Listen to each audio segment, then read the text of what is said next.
La folie de l'idolâtrie, son châtiment. La première partie de ce chapitre fait ressortir l'absurdité de l'idolâtrie chaldéenne, l'adoration des astres, à laquelle se livre Jude lui-même, versets 1 à 16. La seconde décrit le châtiment que provoquera cette conduite et exprime les sentiments d'Israël lorsqu'il aura été conduit à la repentance par le châtiment de la captivité, versets 17 à 25. Verset 2.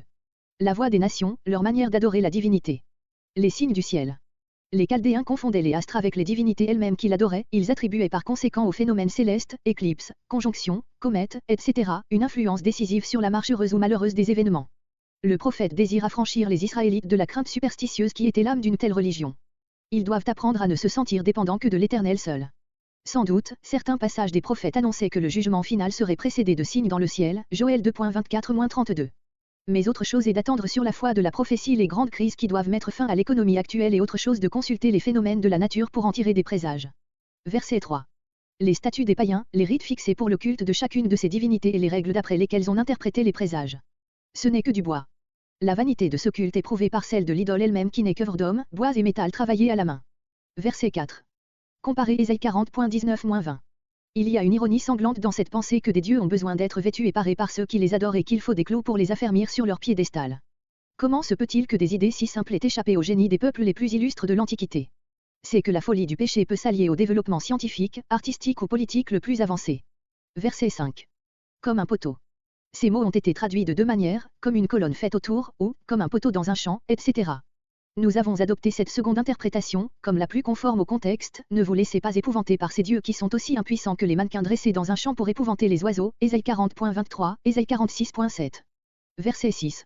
Cette affirmation n'était pas superflue, elle était même à ce moment-là l'expression d'une foi héroïque, car c'était un principe généralement admis que la puissance d'un dieu se mesurait à la prospérité du peuple qui invoquait son nom. Combien donc les dieux des oppresseurs d'Israël ne devaient-ils pas paraître supérieurs en force à celui du pauvre peuple conduit en captivité? Verset 7. Roi des nations, non d'Israël seulement, mais des peuples même dont il se sert pour châtier les siens. Leur royaume, ceux des nations. Ni les représentants de la sagesse païenne, ni ceux de la puissance terrestre ne peuvent entrer en lutte avec le Créateur seul sage et seul puissant, 1 Corinthiens 1.24. Verset 8. L'enseignement de leurs idoles. Chaque dieu était considéré comme faisant l'éducation de la nation qui se réclamait de son nom. Par une figure hardie, la nature matérielle de l'idole est attribuée à l'enseignement dénué de toute vraie spiritualité que le faux Dieu donne au peuple qui l'adore, comparez verset 3. Verset 9. Tarsis, l'Espagne, dont les mines d'argent étaient renommées. Uphaz, pays inconnu, nommé seulement ici et Daniel 10.5, selon plusieurs, identique avec Ophir, au sud de l'Arabie. C'étaient les deux extrémités du monde connu. Verset 11. Ce verset n'est pas écrit en hébreu dans le texte de Jérémie, mais en langue chaldéenne, ce qui en a fait suspecte l'authenticité par quelques critiques. Bien à tort, car ce changement subit de dialecte donne une singulière énergie au discours. Le prophète dicte aux Israélites, pour le jour où ils seront mêlés aux Chaldéens, les propres paroles qu'ils auront à leur dire, il ne leur laisse pas même le soin de les traduire, de peur qu'ils ne les altèrent.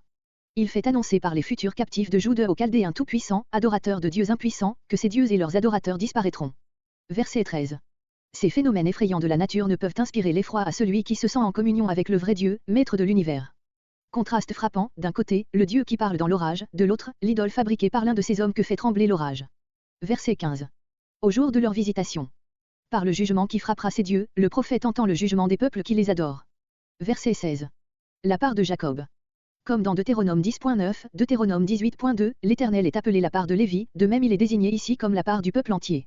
Les nations se partagent le monde, mais le privilège d'Israël est de posséder le vrai Dieu comme son Dieu. Verset 17. Ramasse à terre, prépare-toi au départ.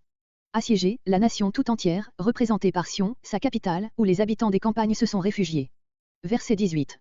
Cette fois, tout de bon, le temps des menaces est passé, celui de l'exécution commence. Pour qu'on les atteigne.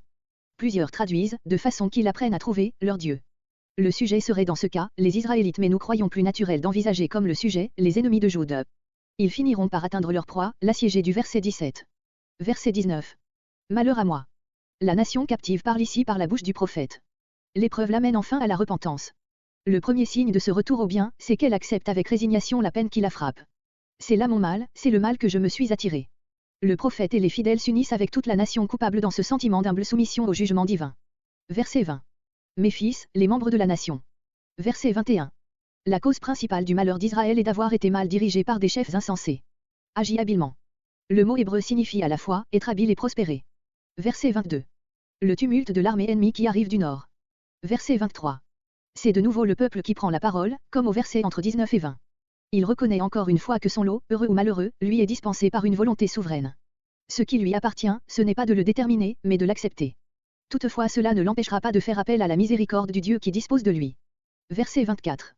Il consent à être châtié comme un enfant, mais non à être frappé comme un ennemi. Selon le droit. Quelques-uns traduisent, avec équité.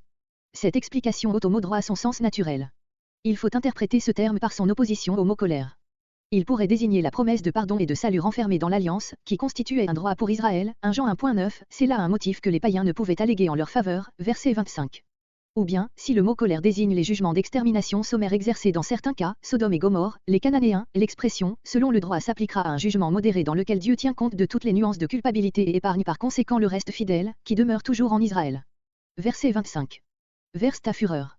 Ce sont les païens qui peuvent être l'objet du jugement de destruction qui n'épargne rien, et cela, d'autant plus qu'ils ont exercé le jugement de Dieu sur Israël avec passion et sans mesure.